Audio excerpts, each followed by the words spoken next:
자, 3단원 통계와 관련해서 확률 분포에 대한 전반적인 내용을 살폈으니까 이제는 마지막 내용인 통계적 추정에 가겠습니다. 통계적 추정 내용이 많지는 않아. 근데 의미적으로 보자면 뭔가를 예측하겠다라는 거잖아요. 그죠? 그 예측과 관련해서 기본적인 용어들을 좀 정리를 하고 갈게요. 왜냐하면 통계학에서 다룬 용어를 우리는 처음 접하는 상황이니까. 자, 기본적으로는 통계적 추정에서는 먼저는 용어 정리를 좀 하고 가겠습니다. 용어 정리. 용어 정리라는 건 별거 없고요. 첫 번째는 이런 용어가 있습니다. 전수조사. 전수조사는 주어진 집단 전체를 조사를 하는 거야.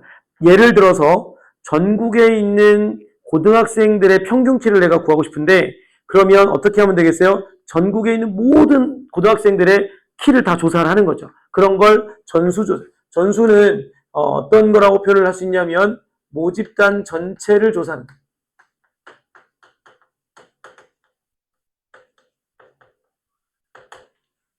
근데 전수조사에 단점이 있어.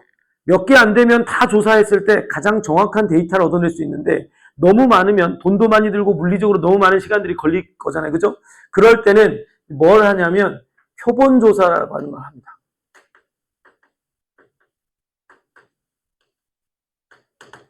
표본조사라고 하는 건 샘플링 해가지고 그 많은 집단 중에 다 하기에는 시간이 너무 많이 걸리니까 몇 개만 추려서 하는 거지. 표본은 모집단에서 추출한 것들, 모집단.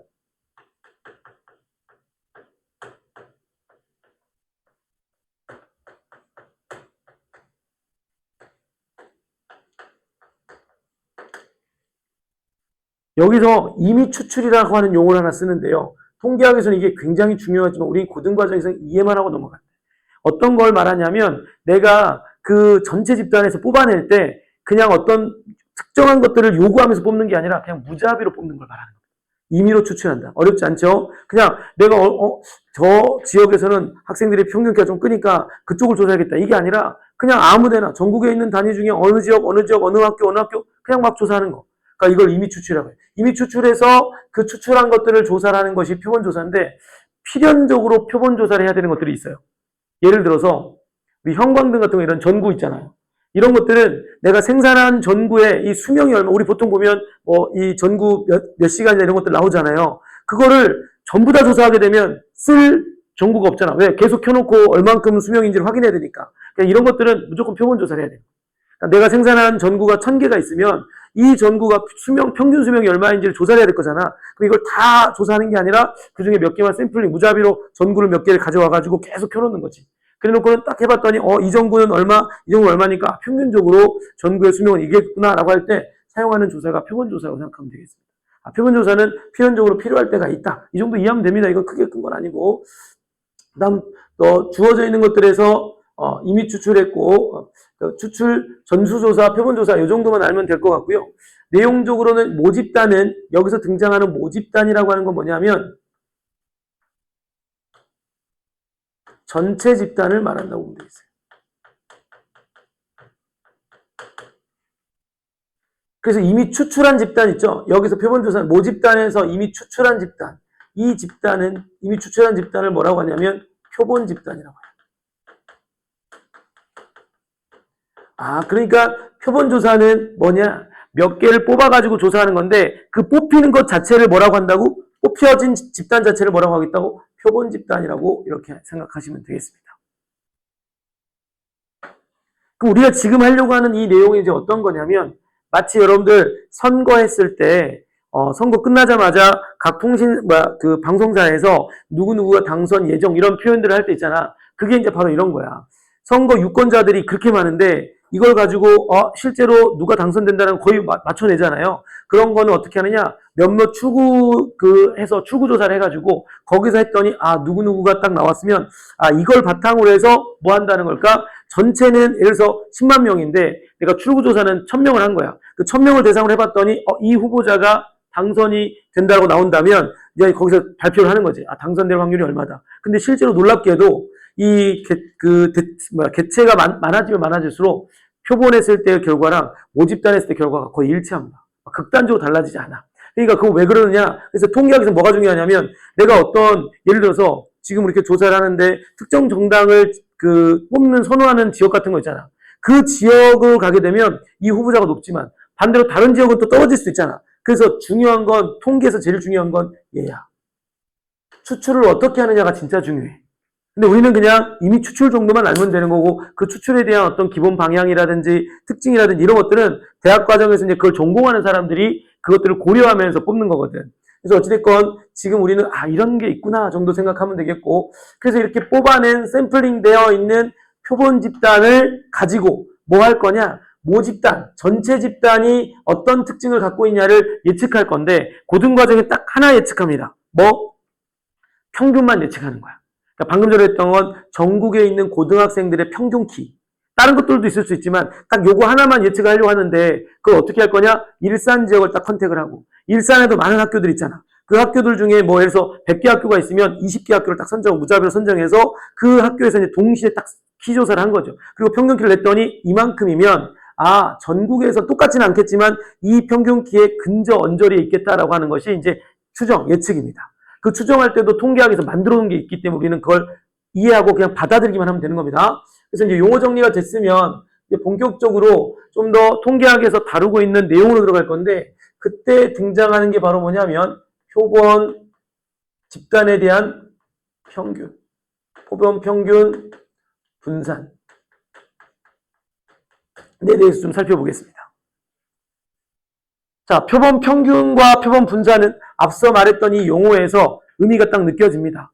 표본 평균이라고 하는 건 어떠한 모집단에서 샘플링 되어진 이 집단, 표본 집단에 뭘 구한 거야? 평균을 구하는 거다라고 생각하면 되는 겁니다. 그래서 기본적으로 이렇게 정리합니다. 자, 우리 모집단이 이렇게 있다면,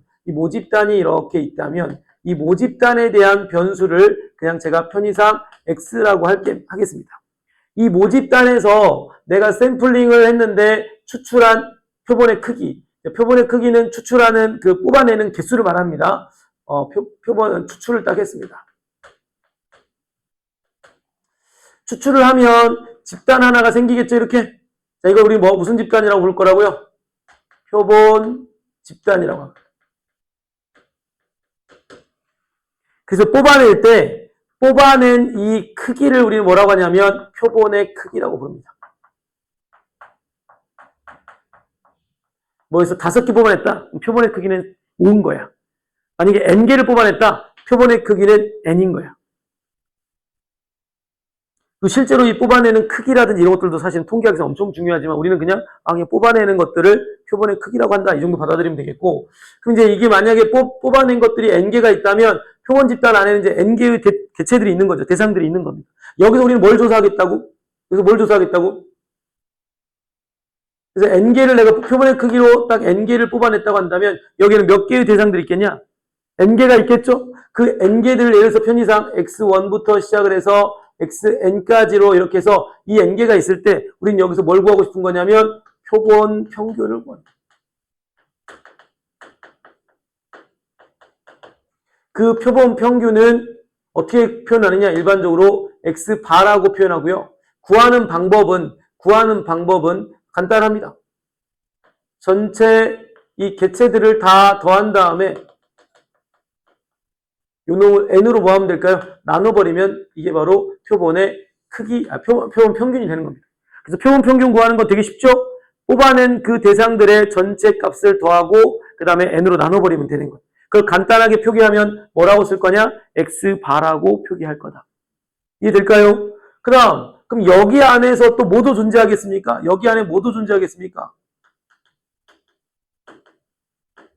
표본 분산도 존재할 겁니다. 분산이라고 하는 건 평균으로부터 이 평균값으로부터 이게 x바인 거야 지금 x바 표본 평균으로부터 흩어져 있는 정도를 나타내는 건데 표본 분산은 일반적으로 여기서 뭐라고 쓰냐면 s라고 표현해. s 뭐라고 표현한다고? s입니다. 자, s라고 표현하는데 구하는 방법이 조금 특이합니다. 얘네는 이 죄송합니다. 표준 편차를 s라고 할 거니까 이놈은 s제곱이라고 할게요. 자, 이 s제곱을 구하는 방법은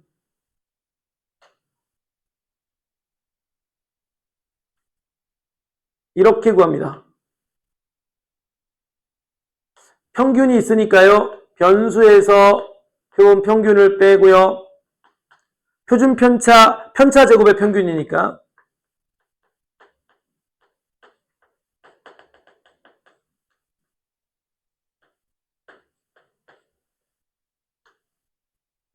이런 것도 그냥 이해만 해주세요. 이게 근데 능곡과 한번 나온 적이 있어가지고 우리가 일반적으로 이제 이거 하면 n개니까 n으로 나눠야 되겠지만 실제 통계학에서 표본 분산값은 n-1로 나누었을 때가 가장 정확한 값이라고 그렇게 알려져 있어요. 그러니까 알려져 있는 내용을 그냥 받아들이면 돼요. 선생님 평균 구할 때 n으로 나눴던 것처럼 얘도 표준 편차도 아니 그 분산도 편차 제곱의 평균이니까 n으로 나눠야 되는 거 아닙니까? 근데 실제 통계학에서는 n이 아니라 n-1로 나눴을 때가 가장 정확한 값이 돼요. 자, 여기도 또 뭐가 있겠어? 라고 하면 이제 표준 편차가 있겠죠. 이거는 뭐 하면 될까요? 분산에 뭐 하면 될까? 루트만 씌우면 되는 거니까 그냥 S라고 표현하면 끝나는 상황이 되겠습니다. 여기까지 이해될까요?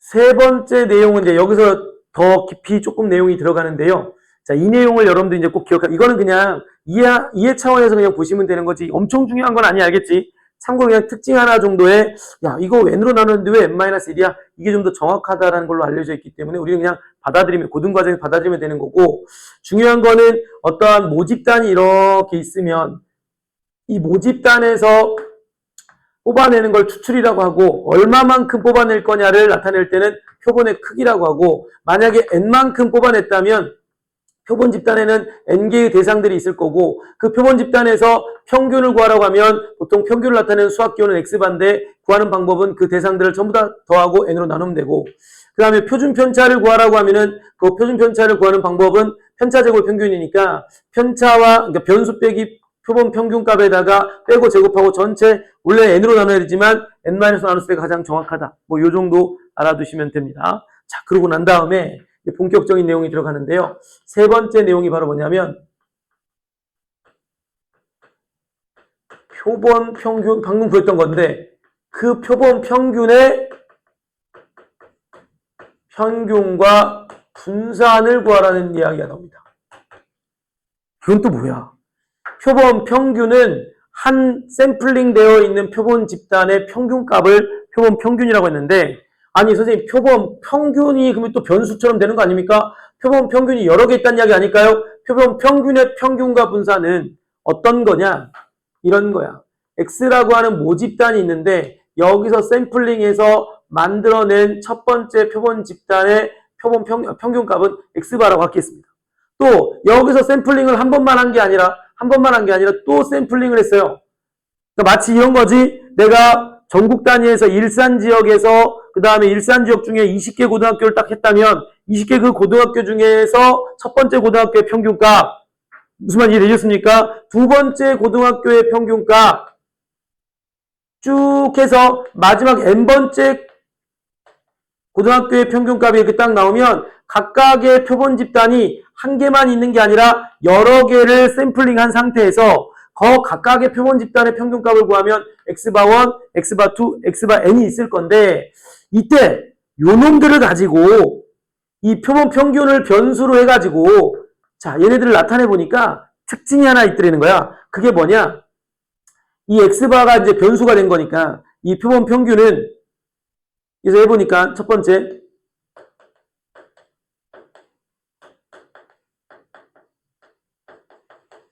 표본 평균의 평균값은 통계학에서 따져보니까 이 모집단 자체가 갖고 있는 평균이 있을 거 아니야, 그지?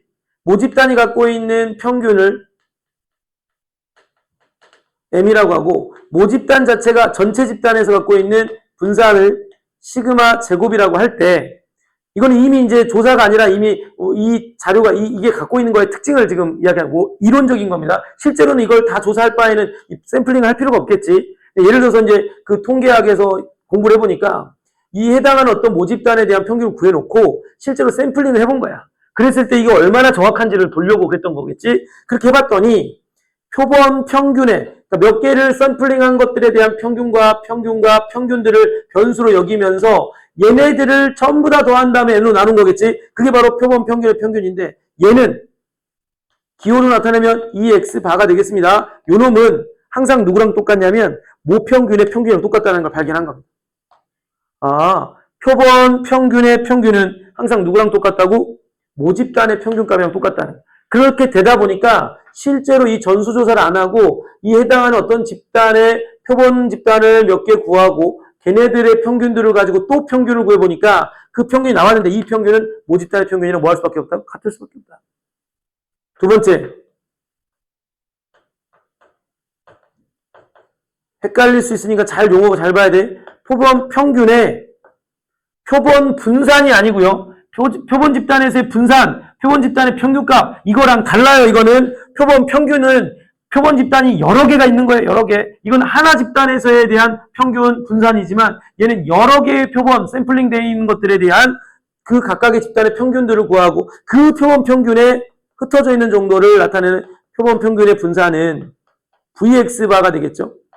요거는 항상 누구랑 똑같냐면 잘 들으세요. 모집단에 있던 분산에 샘플링한 이 n값을 나누는 거랑 똑같더래요. n분의 시그마 제곱이랑 똑같다는 사실을 알게 된 겁니다. 그러면 표본 평균의 표준 편차는 분산을 알면 딸려오는 겁니다.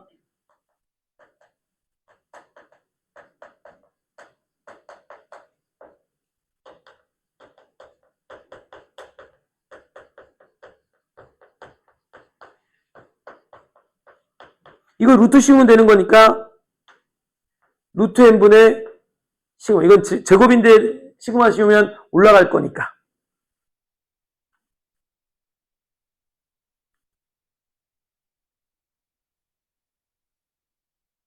이런 특징을 알게 됐던 겁니다.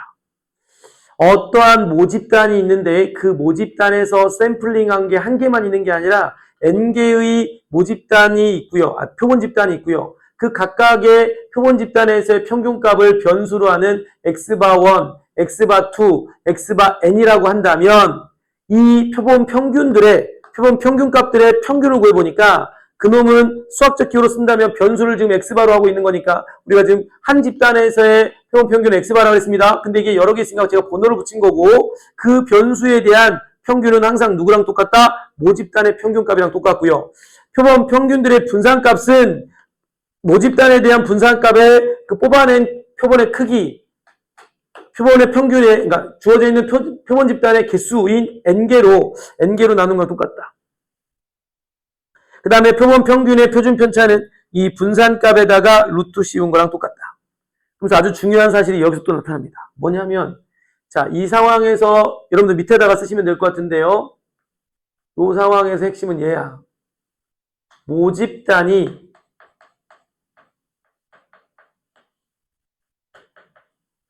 정규분포를 따르면, 쉽게 말해서 모집단 자체가 정규분포를 따르고 있는 집단이라면, 우리 계속 정규분포 공부했잖아, 그지? 앞에서. 정규분포를 따르면, 모집단이 정규분포를 따르면,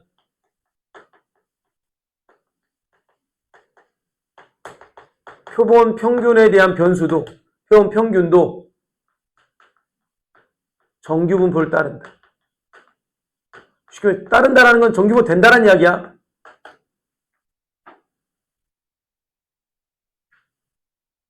또 하나,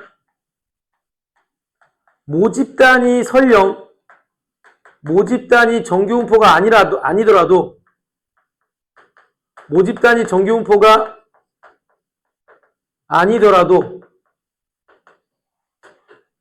뽑아내는 표본의 크기 n이 여기서 뽑아낸 이 n 말하는 겁니다. 이 뽑아낸 n 추출하는 거 n이 충분히 크면 표본 평균에 대한 변수는 x바 말하는 거죠. 표본 평균은 정규분포를 따른다. 그러니까 쉽게 말하면 표본 평균은 그냥 무조건 정규분포 된다라는 거지. 그래서 결국은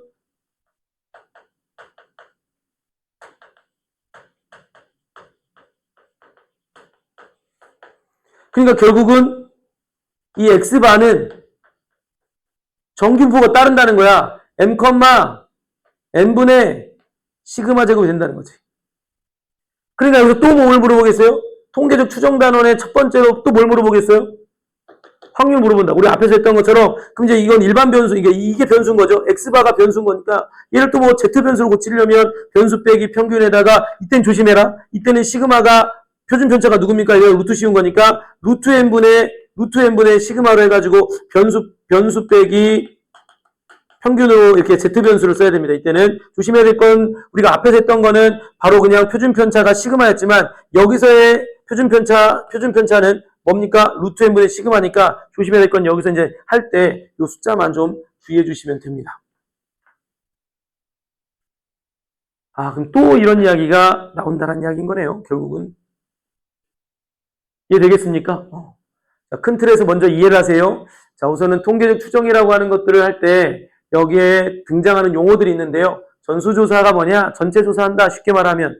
전체 조사한다는 건 모집단. 모집단은 뭔데요? 전체 집단이 모집단이구나. 모집단이 뭐냐? 전체 집단이구나. 근데 실제로 다 조사를 할 수 없는 대상들도 많이 있단 말이에요. 그러다 보니까 필연적으로 표본 집단이라고 하는 샘플링하는 집단이 생기고요. 샘플링한 그 집단을 조사하는 걸 표본 조사라고 한다. 이렇게 이해를 하시면 됩니다. 흐름은 이해하시고. 그런데 여기서 궁금한 건 그 샘플링 되어진 표본 집단에서 우리가 고등과정에서 하려고 하는 내용은 그냥 평균 정도 구하는 거야. 또 그 평균을 구하고 난 다음에 그 샘플링 되어 있는 대상들이 얼마만큼 흩어져 있는지 분산 구하는 것 정도야. 그 다음에 또 그 분산 구했으면 당연히 표준 편차 구할 수 있는 거지.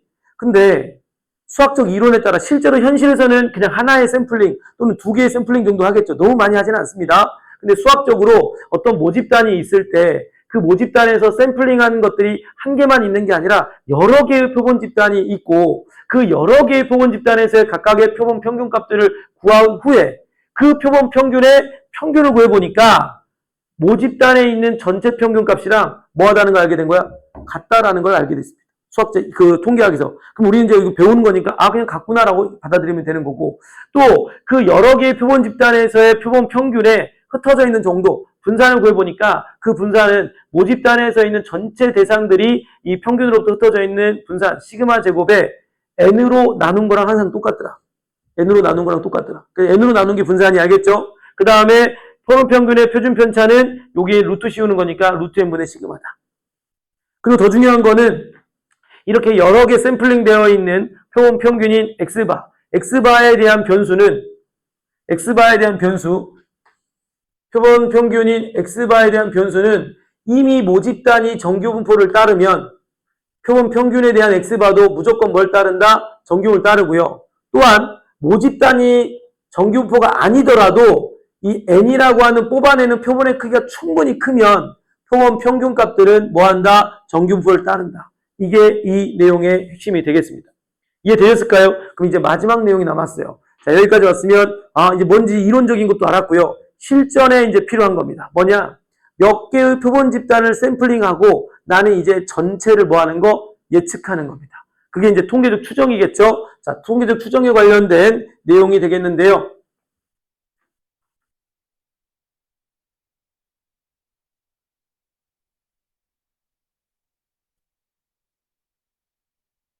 이것 또한 통계학에서 정리된 거니까 우리는 이걸 받아들이기만 하면 되거든요.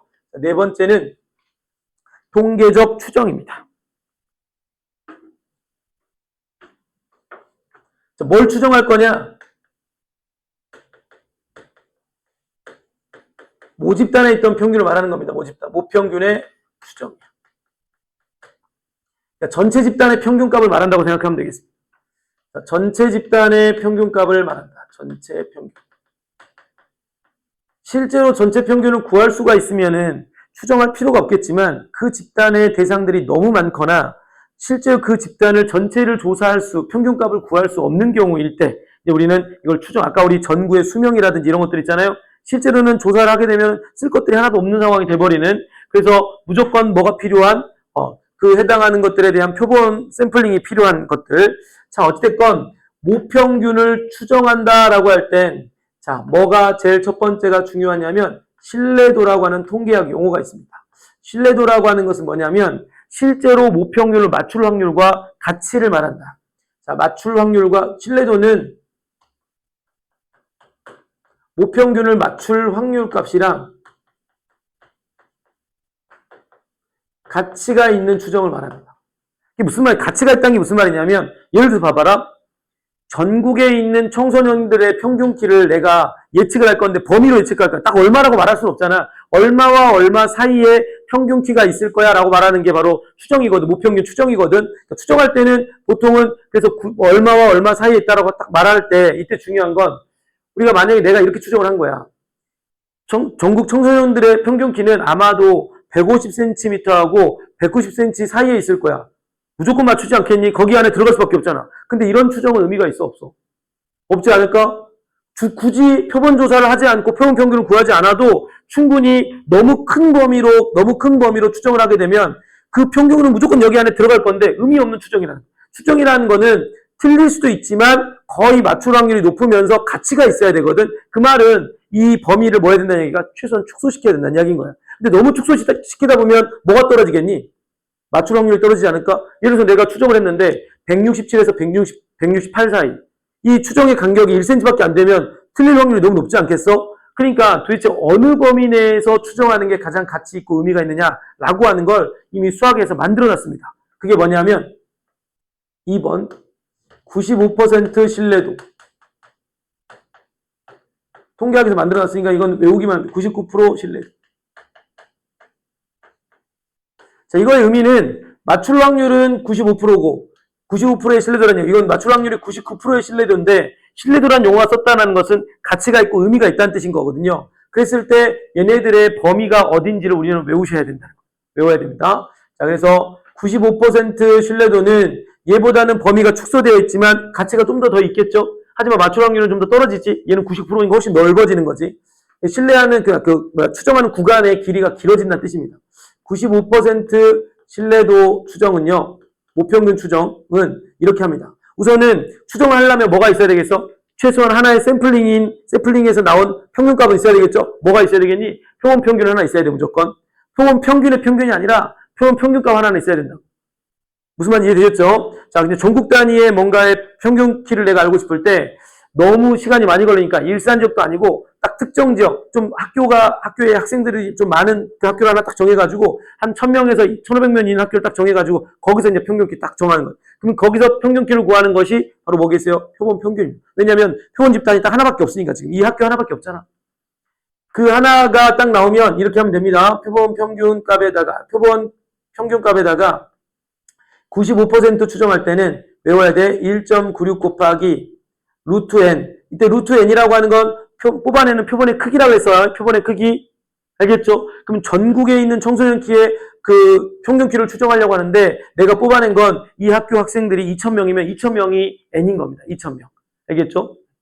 자, 거기에 시그마입니다. 루트 n분의 시그마. 자, 이거는 이 m이 바로 이제 모평균을 말합니다. 일반 평균, 모평균. 그래서 모평균은 내가 어떤 한 집단에서 구한 표본 평균값에다가 빼기 1.96 곱하기 루트 n분의 시그마를 한 거보다는 크거나 같다 이고, 그 다음에 시그마 더하기 표본 평균값 더하기 1.96 곱하기 루트 n분의 시그마 쓰시면 이게 바로 95%로 추정하는 추정 상황이 될 것이고, 이건 이미 수학자들이 만들어 놓은 거니까 여러분들이 따라가시면 돼. 물론 이해하는 과정도 있긴 하지만 그거 크게 중요하지 않거든요. 자, 99% 신뢰도 구간은, 신뢰도는 샘플링한 그 한 집단에서의 표본 평균값을 기준으로 해서 1 빼기 2.58 곱하기 루트 n분의 시그마보다는 평균이 큰 범위에 있을 거고, 표본 평균값에다가 2.58 곱하기 루트 n분의 시그마 값보다는 작은 값 쪽에 요놈을 추정한다는 뜻이야. 그러니까 범위가 훨씬 넓어지지 않았습니까? 자, 이때 우리는 여기서 신뢰 구간의 길이는요, 신뢰 구간의 길이는 요놈에서 요놈을 빼면 되거든. 빼면 x반은 사라지고 요놈에서 이거 빼니까 여기 플러스가 돼서 2 곱하기 뭐라고 쓰면 되겠어요? 2 곱하기 1.96 곱하기 루트 n분의 시그마 이렇게 쓰시면 되겠습니다. 아, 신뢰 구간 95% 신뢰 구간 95% 신뢰도에서 신뢰 구간의 길이는 1.96 곱하기 루트 n분의 시그마에다가 곱하기 2 하면 되는 거구나. 99% 신뢰 구간의 길이는 2 곱하기 2.58 곱하기 루트 n분의 시그마 이렇게 쓰시면 끝나는 상황이 되겠습니다. 이 정도의 내용만 알면 되는 내용이고 사실은 더 깊이 들어가기 위해서는 통계학을 해야 되는 거고 우리는 그냥 추정을 할 때 저 정도의 퍼센트의 추정이 가장 가치 있고 의미가 있다 보니 고등과정에서 실제로 선생님 90% 신뢰도 없습니까? 있어요. 90% 신뢰도 만들 수가 있습니다. 참고로 이제 이것도 하나 참고적으로 알면 될 것 같아요. 여기에 왜 95%일 때 1.96 썼습니까? 자, 여기 99% 썼을 때 왜 2.58입니까? 라고 하는 거 좀 알아둘 필요가 있습니다. 자, 이 1.96과 2.58을 쓰는 거는 요 입장에서 쓰는 거야. 표준 정규분포에서 0부터 1.96일 때까지, 마이너스 1.96일 때까지 이 확률값이 얼마냐? 0.95야. 그 다음, 표준 정규분포에서 마이너스 2.58에서부터 2.58까지에 대한 확률값이 얼마냐? 0.99야. 그래서 여기서 등장하는 이 숫자들이 바로 여기서 써져 있던 것들에 대한 기반이 되는 겁니다. 그러니까 물론 거기에서 이제 다 설명했던 것들인데 이게 우리 고등과정에서는 95% 추정할 때는 여기 있는 이 숫자를 여기다 쓰는 거구나. 99%는 2.58 쓰는 거구나. 라고 하면서 아예 그냥 외우는 거지만 그 어떤 흘러온 과정을 간단하게 설명을 한다면 왜 1.96, 왜 2.58이에요? 라고 하면 95% 맞출 확률일 때 Z변수가 1.96이니까 99%일 때는 2.58이니까 이 정도만 알아두시면 되고 그럼 만약에 90% 신뢰도 추정할 때는 이 자리에 뭐가 오면 될까요? 그건 이제 표를 줄 겁니다.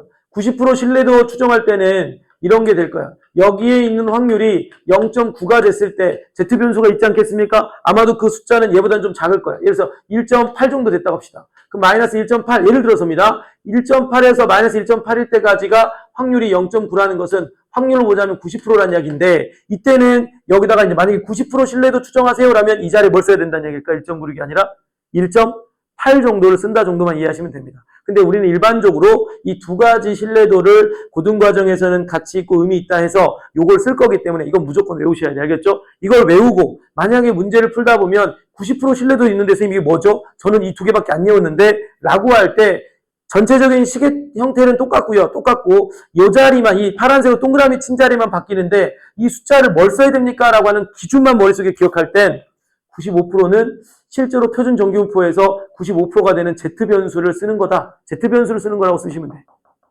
95%가 되는, 0.95가 되는 Z변수. 얘는 0.999가 되는 Z변수. 그럼 90%라는 이야기는 0.9가 되는 Z변수를 이 자리에 쓴다고 생각하면 되겠습니다. 요게 우리가 알게 되는 전체적인 통계적 추정 방법이니까 너무 쉽지 않아. 그냥 끝난 거야.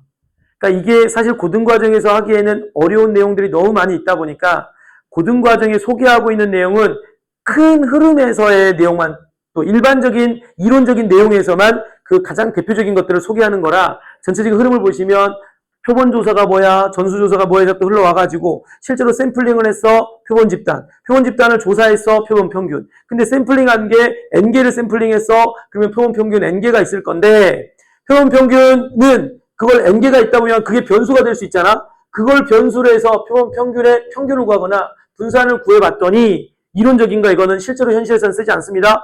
해봤더니 그 표본의 평균은 전체 집단의 평균이랑 항상 같다라는 걸 알아버렸고 표본 평균의 분산은 전체 집단의 분산에다가 샘플링한 이 N으로 나눈 거랑 항상 똑같다라는 사실을 알게 된 겁니다. 어쨌든 이건 이론적인 내용을 우리가 그러면 고등과정에서 숙지하는 거고 거기다가 표본 집단이 정규분포를 따르면 이 샘플링 되어진 이 표본 평균 X바도 정규분포를 따르는 거고 심지어 얘가 정규분포를 따르지 않는 표본 집단이어도 뽑아내는 이 N이 샘플링이 충분히 크면 표본 평균은 정규를 따른다 라고 이해를 하시고 이제 어쨌든 이건 이론적인 내용 하나 마지막은 그러면 이렇게 내가 샘플링해서 하나 얻어낸 표본 평균값이 하나가 있는데 이 표본 평균값을 가지고 전체 모평균을 추정할 때는 어떻게 합니까? 추정할 때 사용하는 용어가 뭐야?